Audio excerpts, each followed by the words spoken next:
death of somebody you love most dying? I do. That's my biggest fear.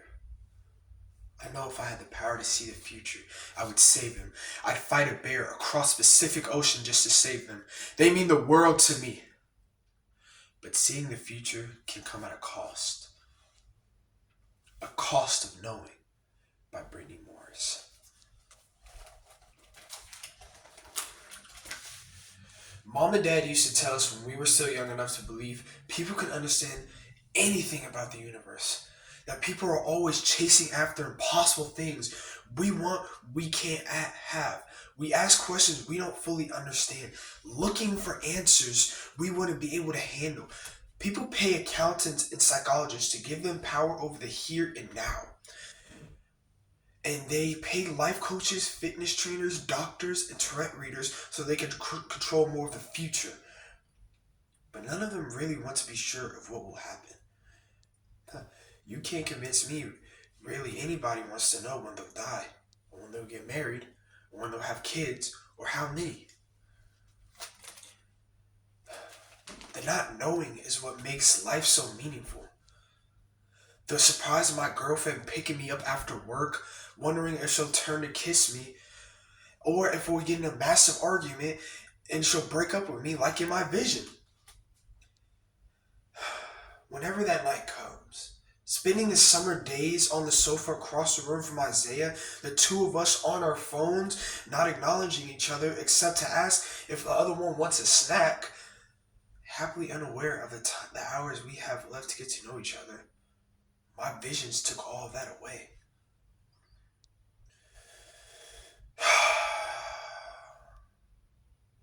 The moment I saw him, the last living piece of my immediate family laying inside of a box in the ground, he was already dead. I know that. I can't stop that, but I shut my eyes, begin ripping through the facts. Everyone dies. Isaiah's going to. I'm going to. But is it really only in a few weeks? Laying in bed, looking at a photo of which is happening now.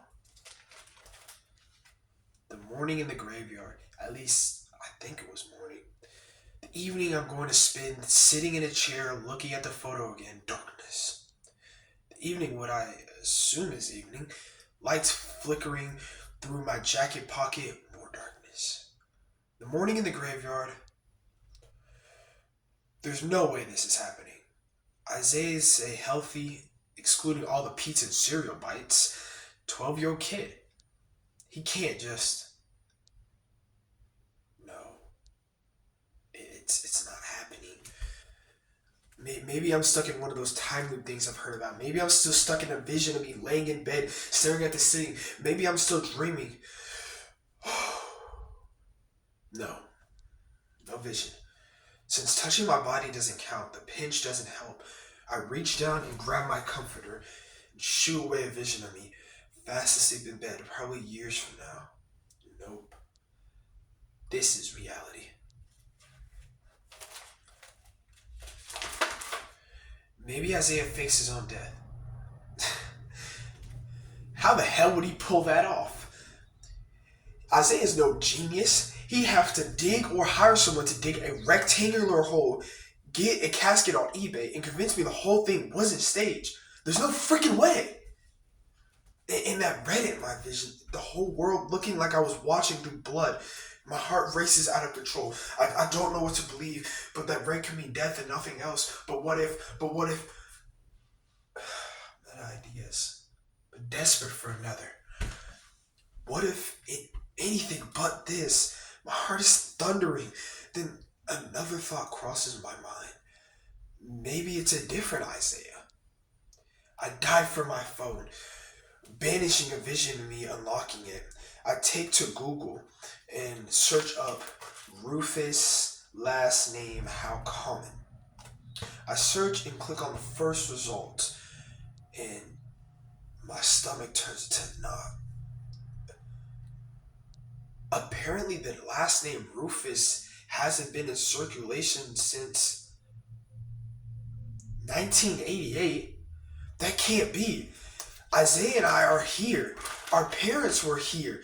Did we not even show up on the radar? I scroll. I see that in 1988, our last name only belonged to 0.5% of the population. We're likely the only two Rufuses left. Even more likely, the only two Rufuses in Chicago, Illinois, USA. Which means that Isaiah Rufus, who's going to be at the bottom of the graveyard in less than a week, is probably my brother. Panic crawls into my stomach like a colony of ants. I try to breathe as the futility of the situation whole sets in. What do I do? What can I piece together? In a little while, I'm going to pull the photo out of my pocket in a graveyard. Why the hell would I be in a graveyard? Which graveyard? Why am I doing this to myself? It doesn't matter what I know or what I do. Isaiah's going to die. So why am I still anxious? Like I can do something. Why do I still have adrenaline coursing through me? Like there's some way to fight this. Why?